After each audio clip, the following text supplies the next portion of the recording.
All right, how's everybody doing?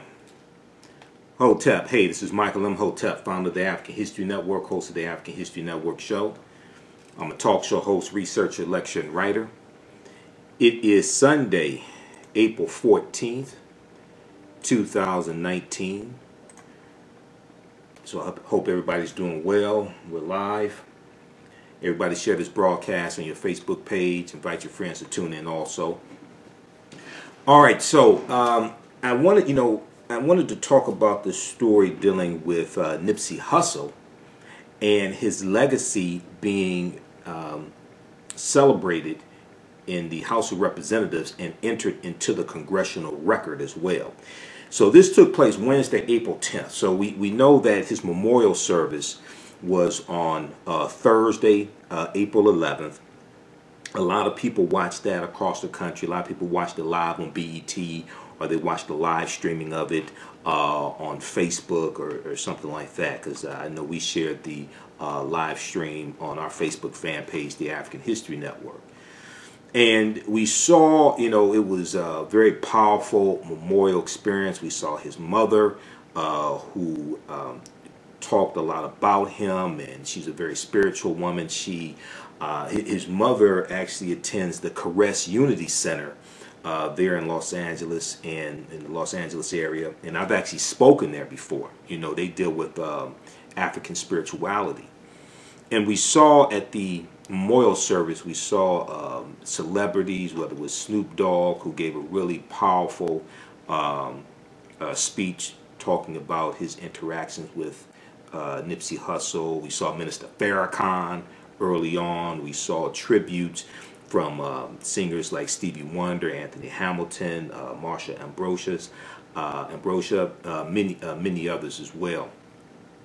But the day before that, Representative Karen Bass of the Congressional Black Caucus, who's the chair of the Congressional Black Caucus, honored Nipsey Hussle in the House of Representatives in Congress. Okay, how's everybody doing? Everybody share this broadcast on your Facebook page. Invite your friends to tune in also.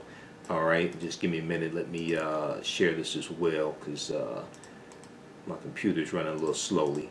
So I'm going to share with you the what Karen Bass said, and she honored Nipsey Hussle's entrepreneurship, what he was doing for his community there in South Los Angeles, and his entrepreneurship skills, his hip-hop career, etc. And this brother is really more powerful, I think, in death than he was when he was alive, just because so many more people have found out about him and have been touched by what he's doing. Okay, all right. So now Representative Karen Bass is the chair of the Congressional Black Caucus, and she represents the 37th Congressional District.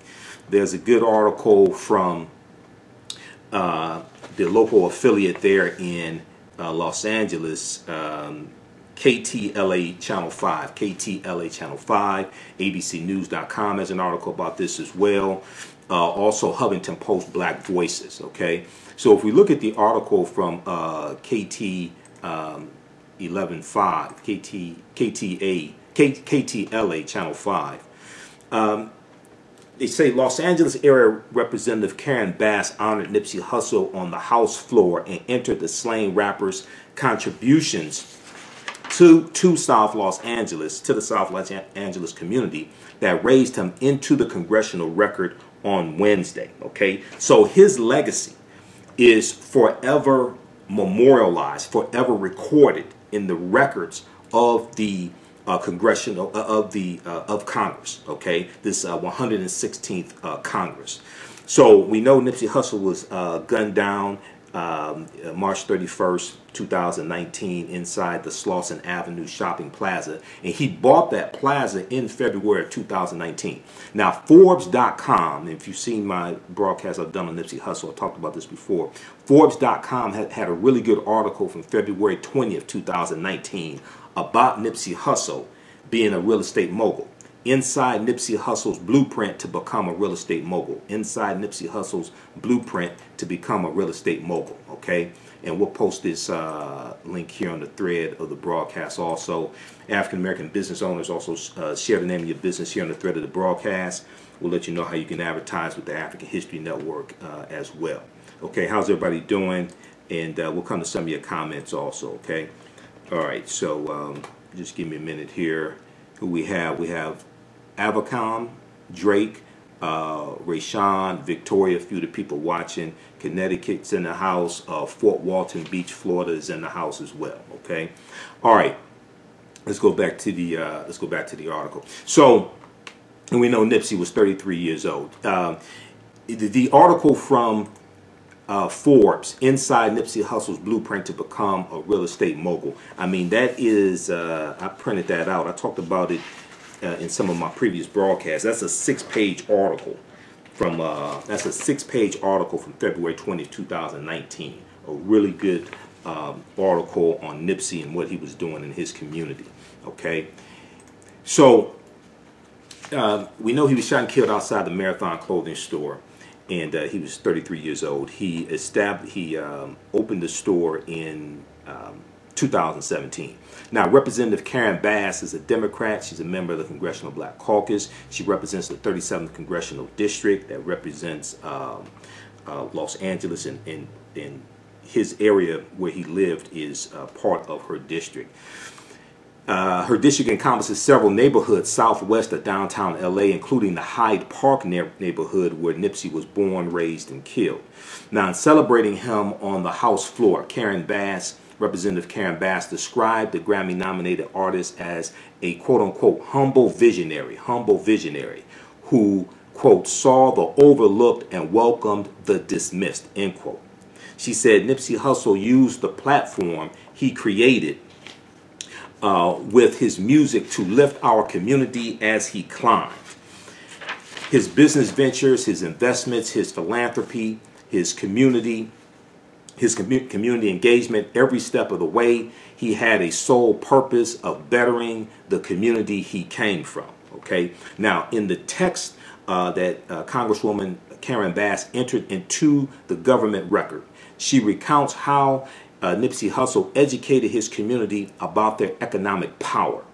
Nipsey often touted that he owned his master recordings and used the money to reinvest in music and community. Okay, and so let's go to an excerpt here of what she had to say on the House floor.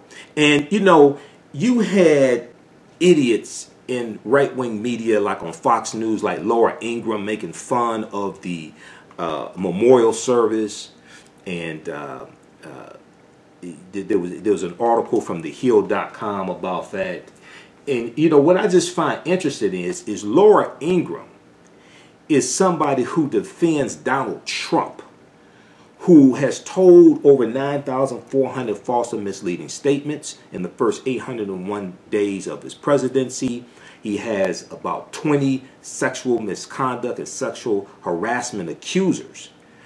You defend Trump, but you ridicule Nipsey Hussle, who is doing things to uplift his community. His community is the type of community that Donald Trump would deride and denigrate, but then not do anything to help. The same way Donald Trump targets Chicago, but doesn't offer to help Chicago. He would do the same thing to the Crenshaw-Slauson area there, South Los Angeles. He would do the same thing. So I find it very interesting when you have these talking heads in right-wing media, especially on Fox News, that will say things like this, and they're defending someone like Trump. Okay, let's go to Representative Karen Bass. For what purpose does the gentlewoman from California seek recognition? Unanimous consent to address the House. The gentlewoman is recognized for 1 minute without objection. Mr. Speaker, I rise today on the floor of the House of Representatives to formally recognize and honor the legacy of Aramis Aschadon, known to his community and the neighborhoods of South Los Angeles and beyond as Nipsey Hussle.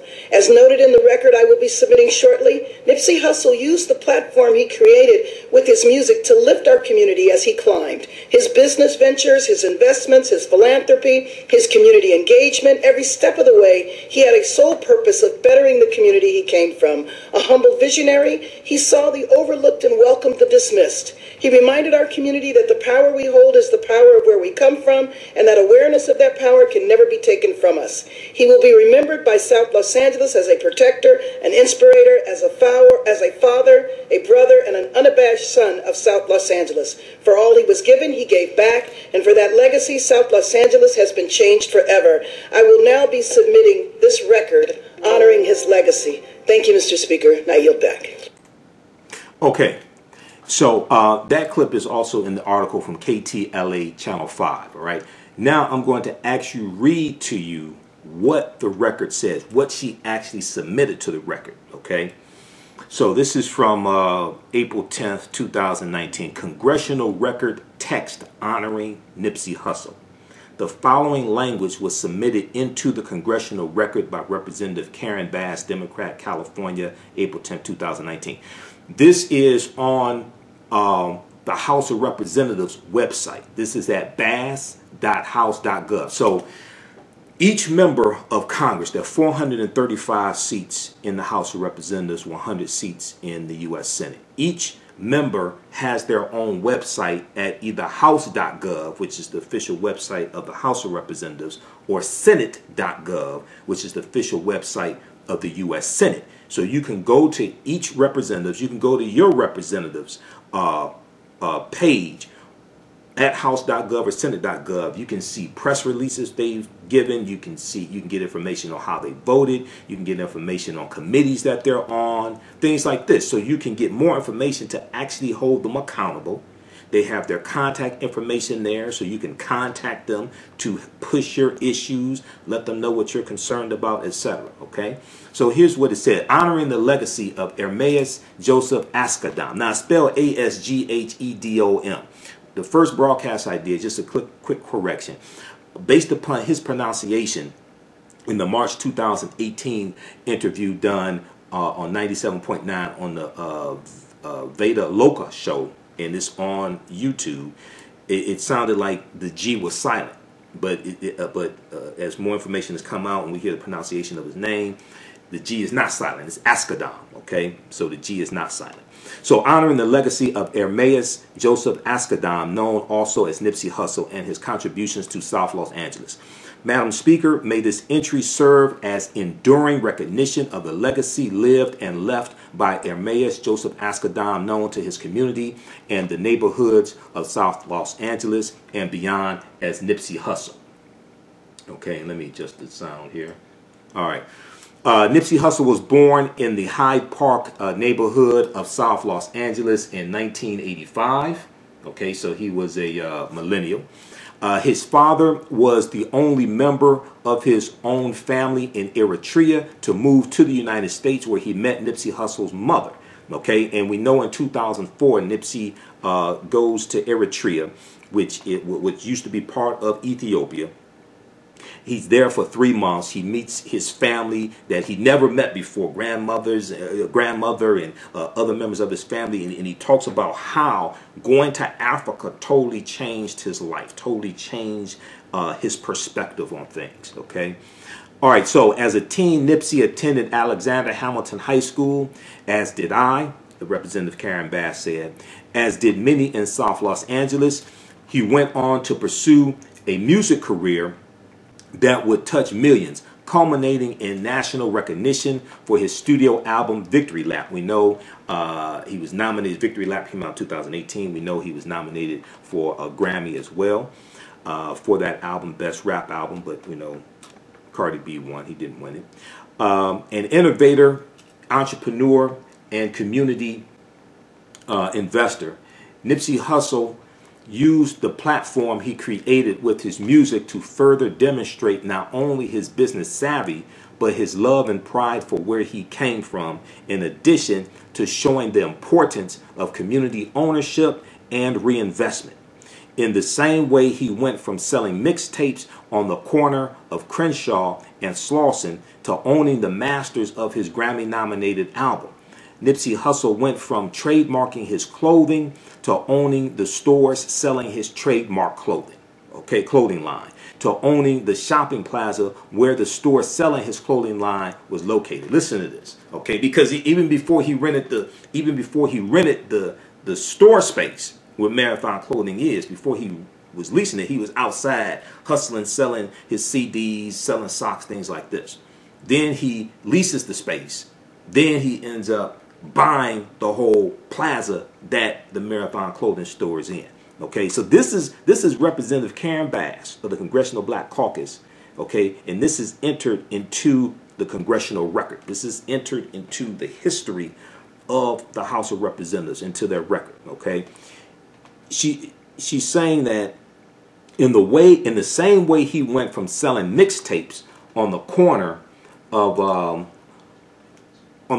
Crenshaw and Slauson to owning the masters of his Grammy-nominated album, Victory Lap, Nipsey Hussle went from trademarking his clothing line to owning the stores selling his trademark clothing line to owning the shopping plaza where the store selling his clothing line was located. Marathon Clothing is a technology groundbreaking store that could have been opened anywhere. Nipsey Hussle opened it on Slauson and Crenshaw. South Los Angeles was where he invested, opening a barbershop and 2 restaurants in the same intersection, reopening the World on Wheels skating rink in Mid-City, and partnering with Vector 90, one of the first workspaces and incubators in South Los Angeles, designed to support black and brown entrepreneurship legally. He also worked with the Los Angeles City Council on Destination Crenshaw, a project to be built for, by, and in honor of our community in celebration of the historical and contemporary contributions of Black LA and the Crenshaw community. Throughout his projects, Nipsey Hussle brought the neighborhood with him in working to ensure that the community was knowledgeable about their economic power. Nipsey Hussle made sure to give jobs to residents in the neighborhood who were struggling, some of which were homeless and formerly incarcerated. Okay, also former gang members, he helped to employ them as well. There's an article from abcnews.com that talks about this as well. I had it up, I don't have it up now, but if you just Google Karen Bass, Nipsey Hussle, there's an article from abcnews.com as well that talks about this, and there's a video there, and it talks about how he employed former gang members as well to help get them out of that life. And he said, and there was one brother who said that something to the effect of, our children used to watch us, gang bang and things like this. Now they're watching us get up and go to work each morning. Okay, come back home, things like this, right? Okay, let's continue here. So through his projects, Nipsey Hussle brought the neighborhood with him in working to ensure the community was knowledgeable about their economic power. Nipsey made sure to give jobs to residents in the neighborhood who were struggling, some of which were homeless and formerly incarcerated. He once provided a pair of shoes for every student at 59th Street Elementary School, and also donated to renovate the school's playground and basketball courts. He inspired many others in the entertainment industry to actively invest in South Los Angeles's neighborhoods as well. A humble visionary, Nipsey Hussle initiated peace in a community where experiences of systematic injustices appear in the form of police brutality and gang violence. Now, with Laura, I'm going to continue. Just a couple more paragraphs. How's everybody doing? Now, Laura Ingraham. Now, just juxtapose this, right? Laura Ingraham on Fox News was making fun of the memorial service for Nipsey Hussle. Okay. Now, I guarantee you, when well, let me phrase it. Nipsey Hussle had more celebrities who came to his memorial service than Donald Trump had celebrities performing at his inauguration. Nipsey Hussle had more celebrities performing at his memorial service than Donald Trump had performing at his inauguration. I mean, like well-known celebrities, okay? I don't mean some marching band or something like this. I mean, like well-known celebrities.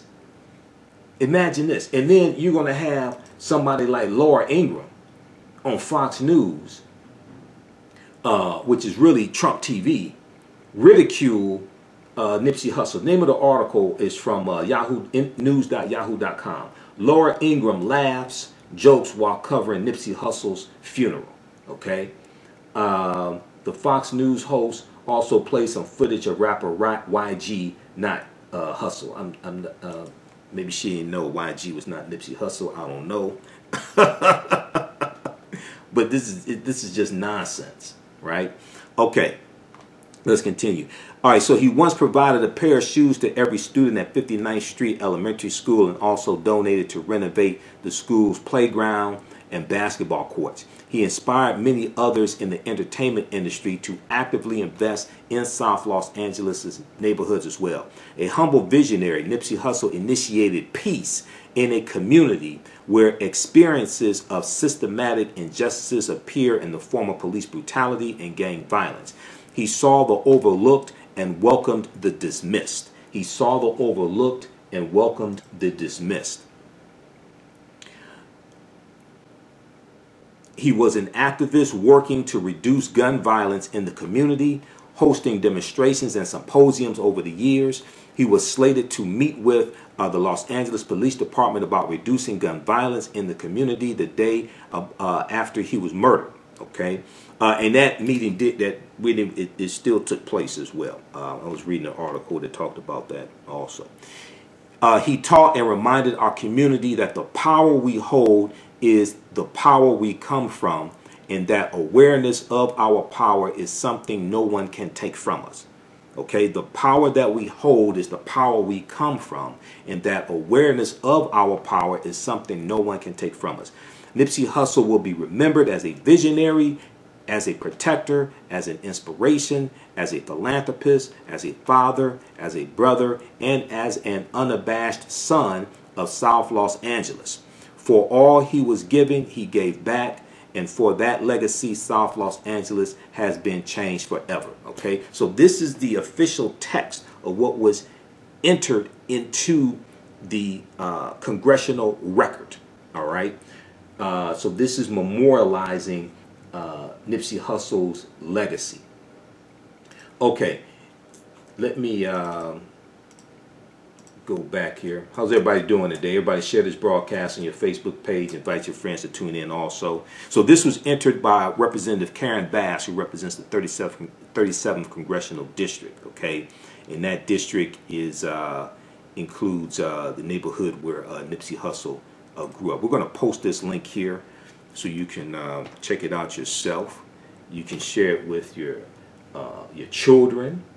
Let them know what happened also. Let them know what was going on, and share this with other people to see the real community work, the transformative community work this brother was doing. Did he have a foundation? Don't know if he had a foundation. Okay, I know he invested in Vector 90, which was the STEM hub. Okay, Vector 90 owned by which was founded by David Gross. And David Gross was the CEO. It's a co-working space and STEM incubator for young people. He wanted to teach STEM, science, technology, engineering, and math to African American and Hispanic students.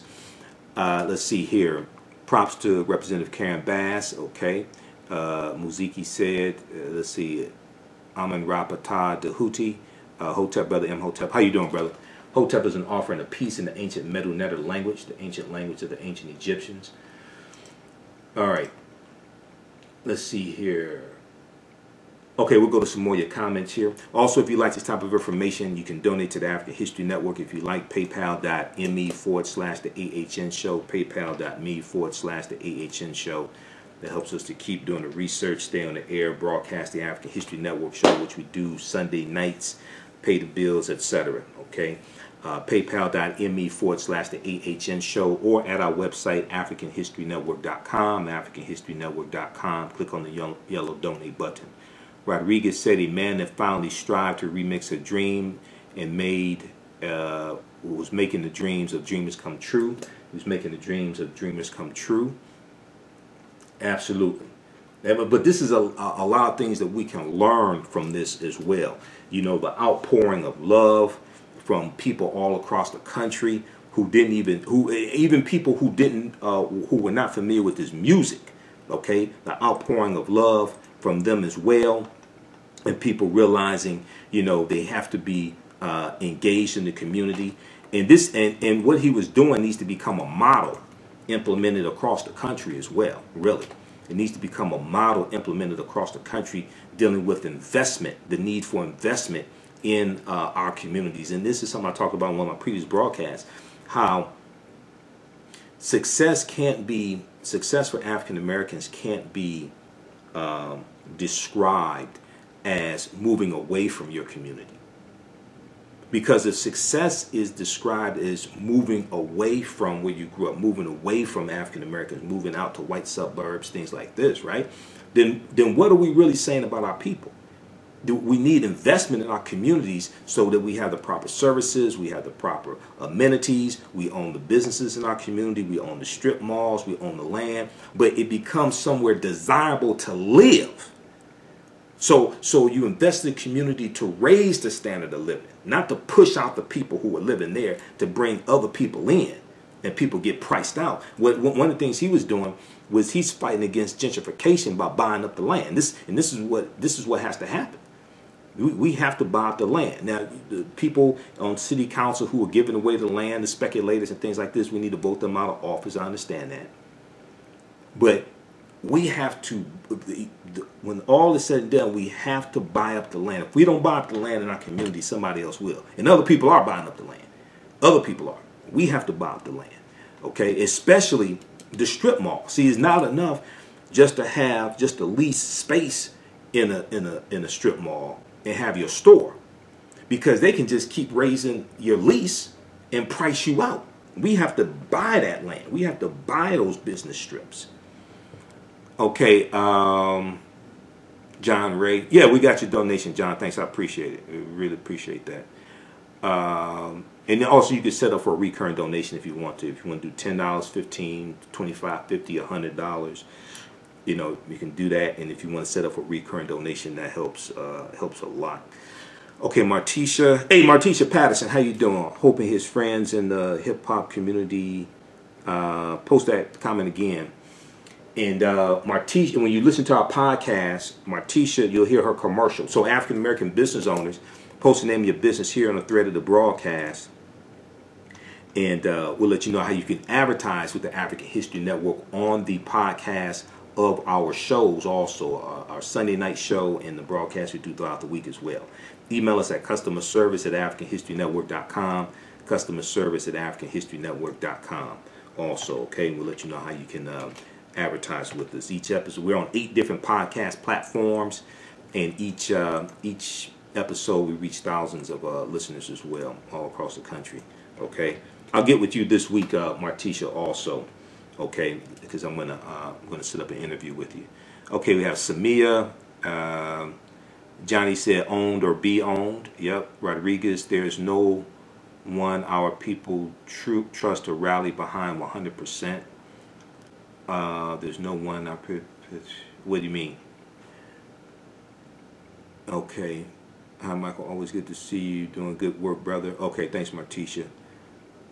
All right. So, and we'll be on tonight. Let me also 9 p.m. to 11 p.m. Eastern Standard Time, the African History Network show. So I'm pulling together content for tonight's show as well. Let me finish with the article from KTLA5. I ain't even finished with that article yet. Okay. I wanted to read with you what Representative Karen Bass actually entered into the congressional record. All right. So let's continue here. Okay. So he also gave jobs to people in the neighborhood who were homeless, etc. Okay, and formerly incarcerated. Rebuilt basketball courts at his one-time campus, 59th Street Elementary School.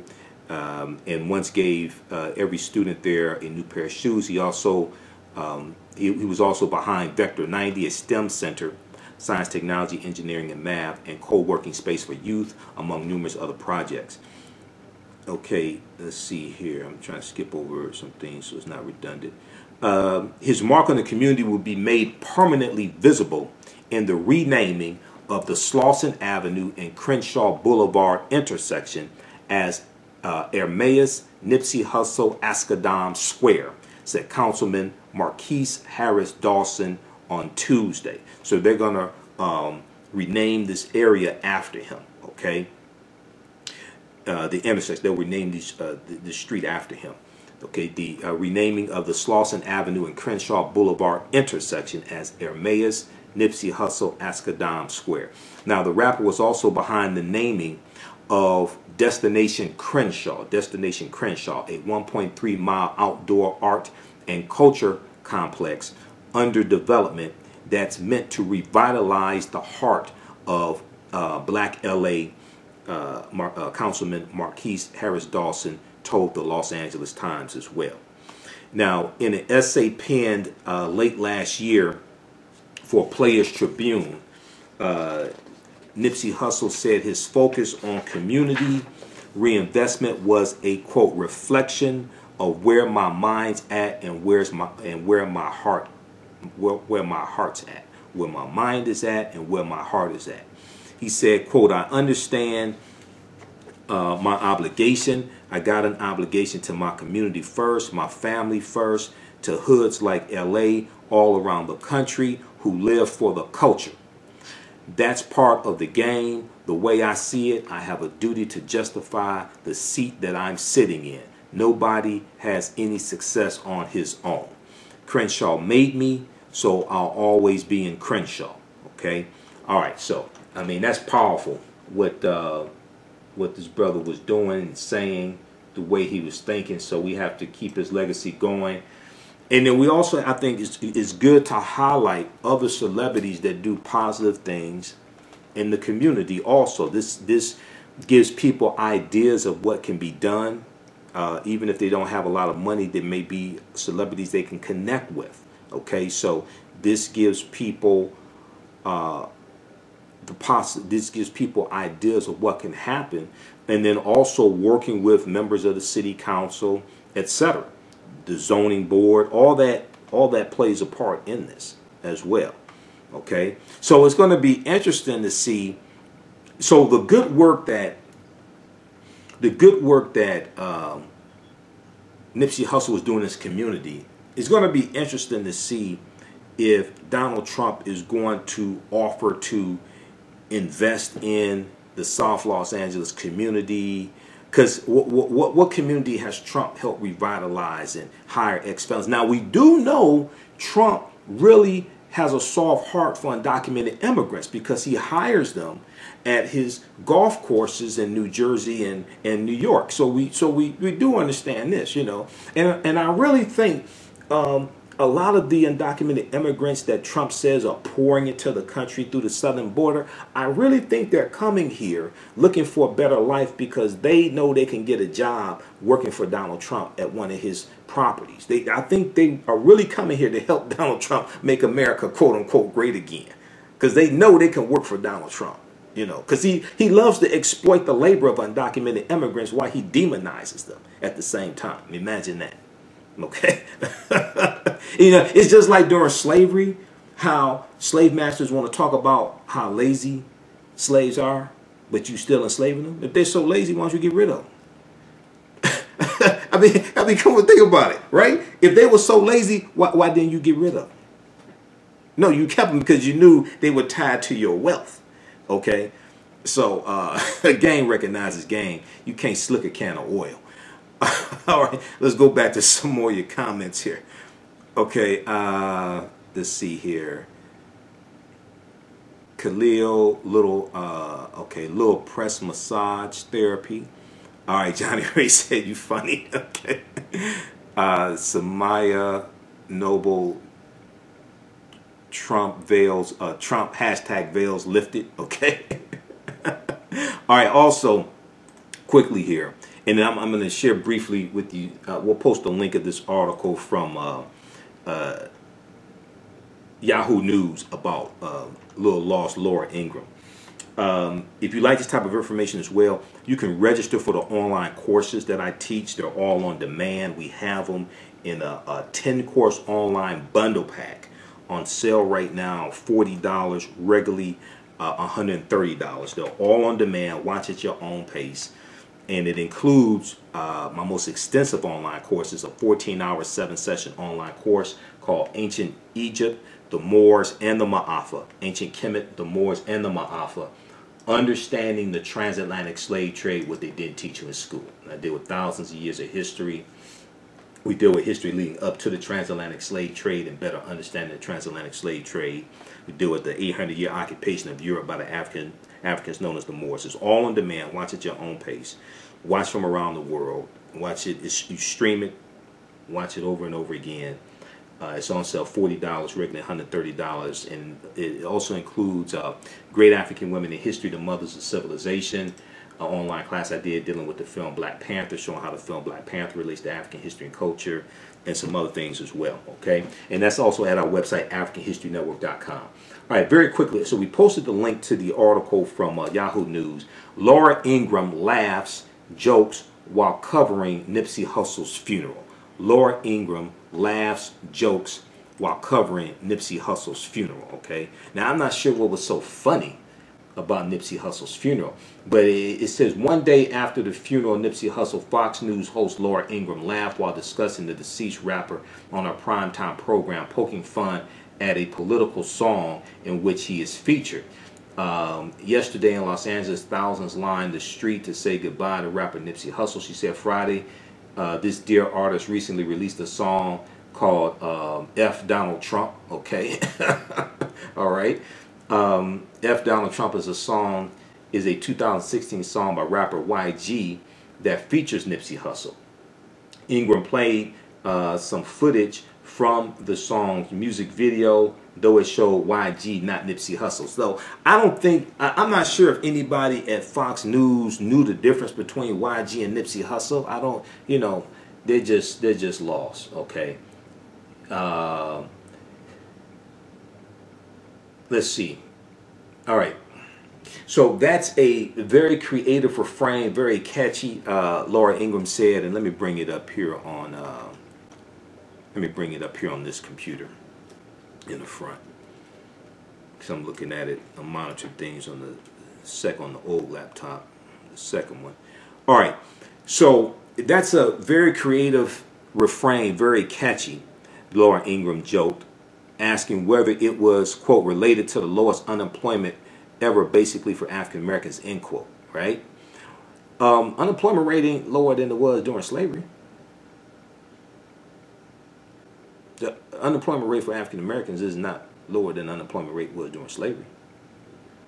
One. Two, I find it interesting that people like Laura Ingraham and Donald Trump, who talk about the unemployment rate for African Americans dropping to like 6.8%, things like that, then it went up 4 months and they don't want to say anything. One, they don't talk about why the African American unemployment rate is usually double that of the white unemployment rate. One, they don't want to deal with that. Two, they don't want to talk about the fact that they inherited a healthy economy from President Barack Obama. Because they've had about what, 103, 105 straight months of private sector job growth. Well, where do you think that started? Trump's only been in office 2 years, a little more than 2 years, 2 years, 3 months. Okay, that's like what, 27 months. So where the hell do you think that started? Unemployment rate for African Americans under President Obama was cut by more than half. Peaked at about 16.8%. About 2010, 2011. December 2016, it dropped down to 7.8%. 2.95 million jobs created for African Americans under President Obama. That's coming from the Bureau of Labor Statistics. That's not coming from InfoWars. So I find it interesting how they just skip over all of this. And then they don't want to deal with they don't want to talk about other areas of Trump's policies and administrations, like all we care about are having jobs working for white people. They don't want to talk about criminal justice. They don't want to talk about Jefferson Beauregard Sessions III reversing the 2013 policy from Attorney General Eric Holder, soft on crime. They don't want to deal with the environment and how changes in Trump's policies, reversing policies of President Obama dealing with the environment negatively impact African Americans. Don't want to deal with education, what Betsy DeVos is dealing with the Department of Education. They just want to talk about jobs, and basically they're just talking about African Americans working for white people. Now, an Associated Press fact check pointed out last month in March of 2019 that while May saw a record low in black unemployment, it should be talking about March. March saw a record low black unemployment at 5.9%. It has such risen, and added layer of context Donald Trump and some supporters failed to mention. See, when it went up 4 months in a row, they ain't talk about that. African American unemployment experienced its sharpest drop under the Obama administration, Associated Press noted, falling 9% from March 2010 to January 2017. Okay? All right, so check out the rest of this as well. Okay, so check out the rest of this also. So I just find, see, this is Fox News. They operate in this alternate universe. But what we have to understand is that's like the #1 news source for Donald Trump supporters. Okay? All right. Ramel said Willie Lynch in full effect with Fox News. Well, Willie Lynch never historically existed. Samaya said they mad. Okay. When, where, what? What are you talking about? Lost little Laura Ingram. We'll post the link here to the article. You can check it out in its entirety. Okay. So, African American business owners, email us customer service at AfricanHistoryNetwork.com. We'll let you know how you can advertise with us. Also, if you like this type of information, you can be sure to follow us on our YouTube channel, Michael Imhotep, IMHOTEP. Follow us on our YouTube channel. Subscribe there. Click on the yellow bell. Click on the bell. It'll let you know when we go live and upload new videos. Follow us on our Facebook fan page, The African History Network, The African History Network, as well, and turn on the notifications so it'll let you know when we go live as well. And we're on every Sunday night, 9 p.m. to 11 p.m. Eastern Standard Time for the African History Network show. That's broadcasted on 9:10 a.m. the Superstation WFDF in Detroit. Okay, we're celebrating. This month is our 3-year anniversary of broadcasting the African History Network show on 9:10 a.m. WFDF. 3 years, been doing the show 9 years in total. Over 900 audio podcasts of the show. We're on 8 different podcast platforms: Castbox, Blog Talk Radio, iTunes, FM Player, TuneIn. Visit AfricanHistoryNetwork.com and click on the link there to listen to the podcast. Okay, what do you mean Willie Lynch never historically existed? I mean, Willie Lynch, the Willie Lynch letter was written by Dr. Kwabena Ashanti in about 1970. Willie Lynch is not a historical figure. The Willie Lynch letter 1712 has been proven to be a fraud. There are words in the Willie Lynch letter of 1712 that didn't even exist in the early 18th century. And some of the words that did exist in the early 18th century, the way that they were used in the early 18th century amongst the English is not the way that they're being used in the letter. Willie Lynch is not a historical figure. The Willie Lynch letter is a fraud. He never historically existed. Dr. Kwabena Ashanti, there are videos of him on YouTube. He admitted to writing the letter, and also Professor Manu Mpem, who I've interviewed a number of times. Professor Manu Mpem it did extensive research on it. Go to manumpem.com. And Professor Manu Mpem wrote 3 essays called Death to the Willie Lynch Letter, and he breaks down how he shows you, he goes through step by step, shows you how the letters are fraud, but he talks about, in one of the interviews I did with him, he talks about how he outed Dr. Dr. Kwabena Ashanti. Dr. Kwabena Ashanti contacted him and admitted he wrote the Willie Lynch letter. It's a fraud. Willie Lynch never historically existed. It's a joke. It's a hoax. It's a fraud. Dr. Kwabena Ashanti was trying to show African Americans how they're acting like slaves, but I think it may have done more harm than good. Okay, so this is why we need to study real history. Okay, this is why we need to study real history. When you read slave narratives, when you go to the history books, they don't talk about no Willie Lynch. Okay, you don't see contemporaries around that time who were involved in abolitionist work or any books at that time talking about Willie Lynch. No, he didn't exist. All right. We posted a link here to Professor Manu Ampim's website, Manu, M-A-N-U, Ampim, A-M-P-I-M, manuampim.com. Read his 3 essays he has there dealing with the fake Willie Lynch letter. Okay. All right. So look, guys, here we got to get out of here. Remember, at the African History Network, we focus on educating, empowering, and inspiring people of African descent throughout the diaspora and around the world. Because right knowledge corrects wrong behavior. What you do for yourself, what you do to yourself, and what you allow other people to do to you and get away with is based upon what you think about yourself. What you think about yourself is based upon what you've been taught about yourself. What you've been taught about yourself is based upon everything you've read, heard, and seen about yourself. How y'all like my shirt? Honoring African women. Okay. This is a birthday present from Herb Alchemist gave this to me. You see her videos on our page sometimes. This is a birthday gift from last year, 2018.